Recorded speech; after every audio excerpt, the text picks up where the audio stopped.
pensais pas que j'allais faire cette émission. C'est pour Abdelmajid Tebboune le 7 février 2026, il a dit « Tous les responsables ne sont pas au-dessus des lois. » Sauf qu'il y a une responsable, dans l'entourage même de Tebboune, au-dessus, à l'abri, protégée, elle jouit d'une impunité. Rappelez-vous, cette personne, c'est Ibtissam Hamlaoui.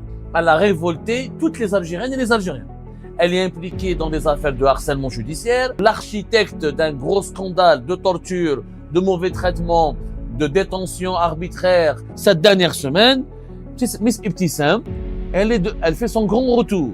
Pire encore, ou un agence en appel à la famille de M. Tebboune. Elle parle au nom de M. Mohamed Tebboune, qui est le fils de Abdelmajid Tebboune. Cette personne qui est impliquée dans des scandales de mœurs, dans des pratiques très immorales. Elle a transformé la brigade de recherche de Memoun Raïs en un salon de coiffure, en un salon de massage. Quand des juges se mettent à quatre pattes, se soumettent ou s'agenouillent devant Ibtissam Hamlaoui pour appliquer à la lettre ses instructions, خلات هذه خلات ما بقاش نقول لك قوة إقليمية ما باليش. Une femme en jupe arrive à manipuler les juges et les gendarmes. Je pensais pas que j'allais faire cette émission. Je vous dis la vérité, je pensais pas. Je pensais que moi, c'est pour Abdelmajid Tebboune le 7 février 2026, il a dit « Tous les responsables ne sont pas au-dessus des lois ». Il a même dit, d'ailleurs à juste titre, il a cité qu'il y a même des responsables de la présidence de la République qui ont été présentés devant la justice et qui ont été emprisonnés. Il fait référence à son ancien chef de protocole, Mohamed Bouakrès, qui a été effectivement emprisonné en 2023. Ce qui est vrai, tout ça est vrai, tout ce qu'il dit est vrai. Sauf qu'il y a une responsable, dans l'entourage même de Tebboune, qui n'est pas au-dessus de toutes les lois. Elle est au-dessus, à l'abri, protégée, elle jouit d'une impunité, intouchable, impunissable, on peut lui inventer toutes les postures. Elle est dans une situation très particulière. On pensait que cette personne allait être sanctionnée, puisqu'elle a malheureusement, elle a déclenché l'un des plus gros scandales qui a soulevé une des plus grosses vagues d'indignation en Algérie à la fin de l'année 2025. Rappelez-vous, cette personne, c'est Ibtissam Hamlaoui. Ibtissam Hamlaoui, de novembre 2025 jusqu'à la fin de l'année 2025, elle a révolté toutes les Algériennes et les Algériens. Elle est impliquée dans des affaires de harcèlement judiciaire. Elle a été citée comme l'artisane ou l'architecte d'un gros scandale de torture, de mauvais traitement, de détention arbitraire et d'instrumentalisation honteuse de la justice. Elle est citée dans des affaires financières occultes, des pratiques de corruption, du trafic d'influence, de la gestion opaque d'un organisme public. Et que de quel organisme on parle? D'une institution très noble qui a un rôle historique dans l'histoire de la mémoire collective des Algériens et des Algériens, c'est le Croissant Rouge algérien. On pensait qu'Ibtissam Hamlaoui, elle a disparu de la scène publique, elle s'est retirée, on pensait, comme beaucoup de sources nous avaient assuré, en nous disant, ne vous inquiétez pas, Tebboune va la sanctionner, il va la relever de ses fonctions, elle va te limoger, elle sera même placée sous enquête et jugée pour tous les méfaits ou pour toutes les dérives, les dérapages et tous les mauvais comportements d'une immoralité consternante dont elle s'était rendue coupable ces dernières années. Et Tebboune ne veut pas céder à la pression. C'est pas parce que vous parlez d'elle quotidiennement, parce que vous parlez d'elle chaque jour, parce que vous faites des émissions chaque jour, parce que vous la médiatisez chaque jour. Tebboune ne peut pas comme ça donner l'impression qu'il a cédé à une sorte de menace, une sorte d'intimidation qui vous fait plaisir. Notre Tebboune, quand il agit, quand il veut limoger, relever de ses fonctions aux responsables, il doit le faire de son propre gré, sans pression, sans chantage, sans menace. Il veut être le décideur, il veut être celui qui décide quand il veut et comme il le veut. Donc, calmez-vous un peu. Et Ibtissam Hamlaoui, vous allez voir, c'est une personne finie. C'est ce qu'on nous avait dit. C'est très grave. À la différence des autres hauts responsables qui ont été punis ou qui ont été comme les anciens ministres comme Ali Aoun, comme Mohamed Bouakrès, comme certains généraux, comme Nasser Al-Djen, etc. Il n'y avait pas de preuves réelles. En tout cas, il n'y avait pas des dossiers aussi accablants avec des preuves réelles et concrètes.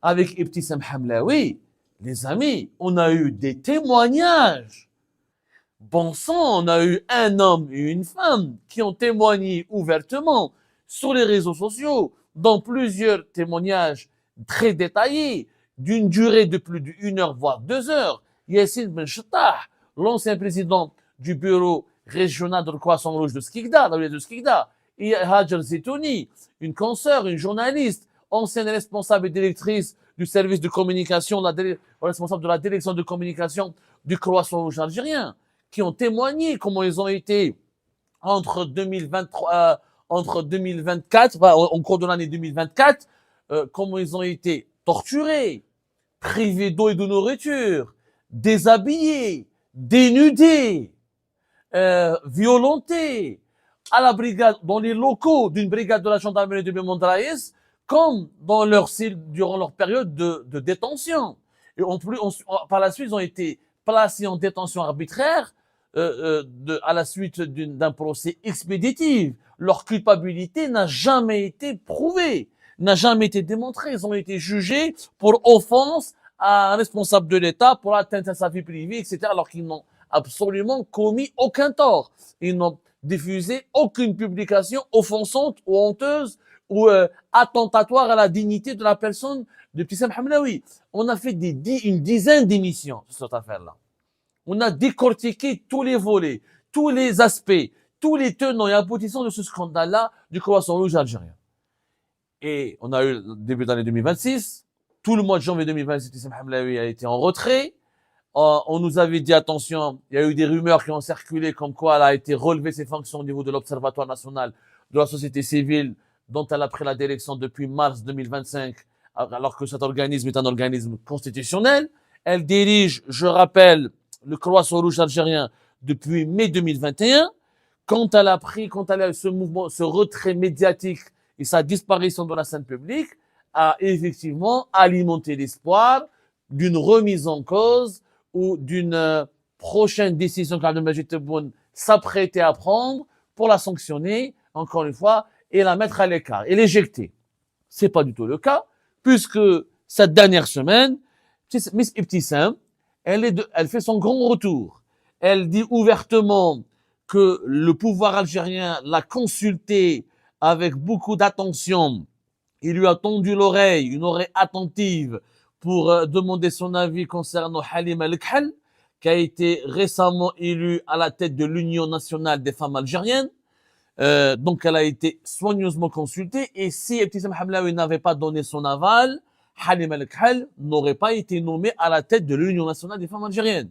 Et c'est pas moi qui dis cela, qui adopte ce discours, ou qui propage ses propos et ses déclarations, c'est Ibtissam Hamlaoui elle-même, qui le dit à son entourage à Alger.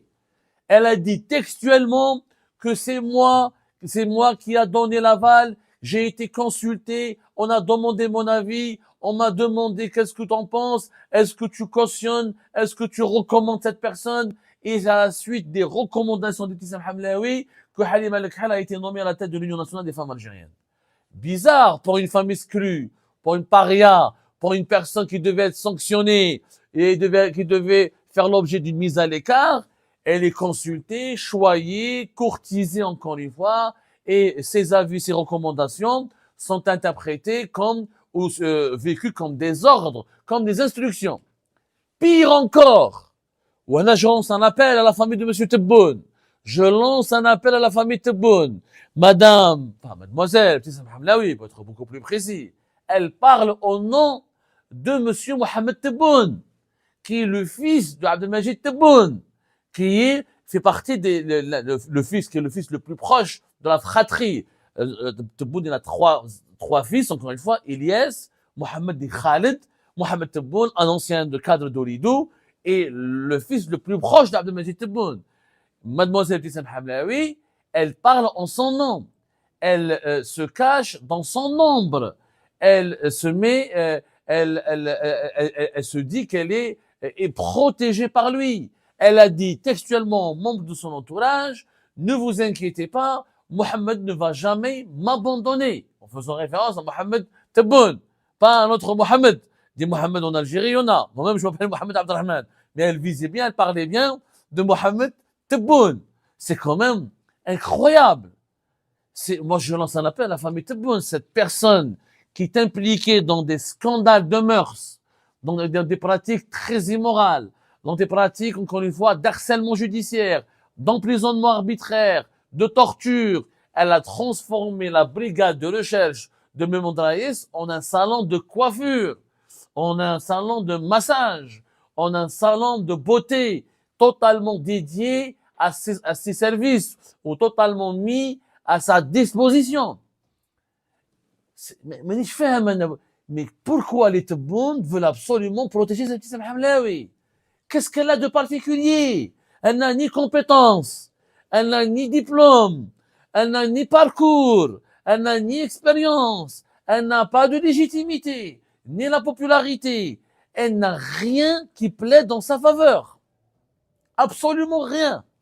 Mais à part quelques attributs féminins et quelques fréquentations sulfureuses et quelques libertés dont elle a pu se permettre avec quelques plus hauts responsables du pays. Et encore, ça c'est sa vie privée. Vous connaissez nos valeurs, vous connaissez notre engagement, vous connaissez le journalisme que nous pratiquons. Nous, ce qui se passe dans la vie privée, dans la cuisine interne des dirigeants algériens, libre à eux, qu'ils fassent ce qu'ils veulent de leur vie privée. Je n'ai jamais dénoncé Ibtissam Hamlaoui pour ses fréquentations, pour ses relations intimes avec les hauts responsables de l'Égypte. Ça, c'est sa vie intime. Elle en fait ce qu'elle veut. Je n'ai pas à la juger. Il n'y a aucune Algérienne, il n'y a aucun Algérien n'a le droit de la juger.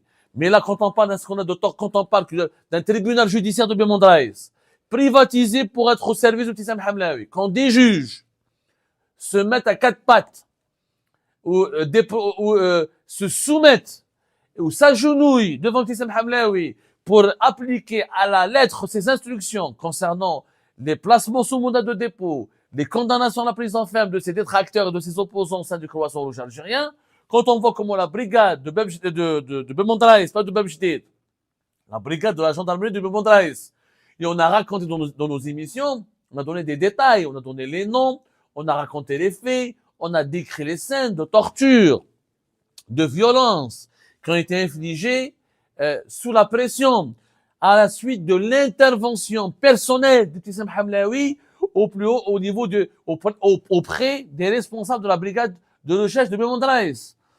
Ce genre de comportement ne peuvent que nous révolter, nous indigner, nous bouleverser. On ne peut que dénoncer qu'une demoiselle qui devient la marraine, la maîtresse, la gouvernante, la courtisane des institutions les plus sensibles de l'État, خلات هذه خلات ما بقاش نقول لك قوة إقليمية ما باليش une femme en jupe arrive à manipuler les juges et les gendarmes.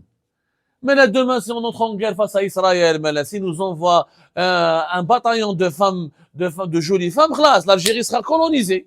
نبيعوا البلاد, قاع يبيعوها في 2 دقائق, il faut dire la vérité.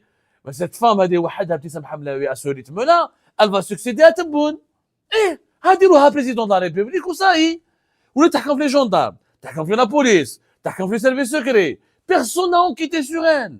Il y a des actes de torture. Yassine Ben Chettah, à la fin du mois au cours du mois de janvier 2026, il est entré, même pas en décembre, il est rentré en Algérie. On en parlait, il était en fuite en Tunisie. Le lanceur d'alerte, le principal déclencheur du scandale d'Ibtissam Hamlaoui, Yassine Ben Chettah, il est rentré en Algérie. Il s'est rendu au service secret algérien. Il a témoigné. Il a apporté ses témoignages. Il a été auditionné pendant des heures et des heures. Pendant des heures et des heures. Il a donné tous les éléments. Il a donné des preuves. Ça s'est passé en novembre 2025. Voilà. Ça s'est passé en novembre 2025. Il s'était rendu après 2 semaines uniquement de cavale en Tunisie. Il a été privé de son passeport. On a appris qu'au mois de janvier, au cours de ce mois de février 2026, il a récupéré son passeport. Mais il n'a fait aucune apparition publique. Il n'a jamais été entendu par un juge. Il n'a jamais été auditionné par la justice. Les informations qu'il avait transmises au service secret ont été rédigées dans des rapports et classées ou cachées dans des tiroirs, rangés par la poussière, couverts par la poussière. Ces documents, j'ai l'impression en tout cas ces rapports, ont disparu au fin fond des tiroirs remplis à rabord de multiples directions des services secrets algériens. Est-ce qu'il a repris son travail? Pas à ma connaissance. Est-ce qu'il peut s'exprimer publiquement? Pas à ma connaissance. Est-ce qu'il a été réhabilité? Est-ce qu'il a été indemnisé à la suite des tortures, des souffrances qui lui ont été infligées, à la suite de la détention arbitraire dont il avait fait l'objet? Pas à ma connaissance. Hajar Zitouni a disparu. Elle était en cavale, elle était en fuite à l'étranger, mais depuis, elle a disparu. Elle n'a donné plus aucun signe de vie. Où est-ce qu'elle est, Hajar Zitouni? Est-ce qu'elle a été arrêtée? Est-ce qu'elle a été interpellée? Est-ce qu'elle est rentrée en Algérie? Est-ce qu'elle a négocié? Est-ce qu'elle a parlé? On n'en a aucune idée. Tout ce qu'on sait, c'est que Ibtissam Hamlaoui est de retour. Elle est de retour. Elle parle, elle évolue, elle se dit encore puissante, elle tire sa puissance de l'ombre de Mohamed Tebboune. Je n'ai pas la preuve que Mohamed Tebboune a une relation avec elle, parce qu'en Algérie, Mohamed Tebboune, tout le monde parle en son nom. Mohamed Tebboune, Saïd Bouteflika. Tout le monde jure au nom de Mohamed Tebboune. Tout le monde parle en son nom. Dans tous les dossiers, toutes les enquêtes que nous menons, il y a Mohamed Tebboune. Et je suis sûr, connaissant bien l'Algérie, qu'il n'a pratiquement aucun lien avec elle. Je ne vois pas qu'est-ce qu'elle va apporter, Ibtissam Hamlaoui, Mohamed Tebboune. Boulan peut-être, Kama Sidi Saïd peut-être. Mohamed Tebboune, qu'est-ce qu'elle va lui apporter? C'est le chouchou de son père, c'est l'un des hommes les plus puissants du pays, mais qu'est-ce qu'elle va lui rapporter comme valeur ajoutée ou de plus comme plus-value, Ibtissam Hamlaoui? Rien du tout. Mais en Algérie, le business des noms, le business du népotisme, le business du nom au nom de qui, le business de la proximité avec des responsables ou certains poids lourds du régime est un business juteux qui rapporte gros et surtout, il rapporte de l'impunité et cela est scandaleux. Ça ne peut pas durer. C'est Madame Ibtissam Hamlaoui, c'est Mademoiselle Ibtissam Hamlaoui revient aux affaires en retrouvant son prestige, sa puissance et son influence. Je crois que la dignité de l'Algérie sera durablement entachée.